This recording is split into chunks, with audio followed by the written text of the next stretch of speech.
ఎముకల లోయలోన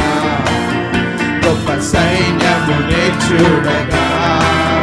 నీ అధికారం దయచేయుమా జీవమారమ్మని ప్రవచించేదా అంటే అన్నెల్లెరా దేవా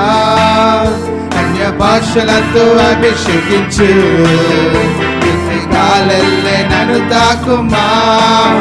జీవనది వల్లే ప్రవహించు అంటే అన్నెల్లెరా దేవా అన్య భాషలతో అభిషేకించు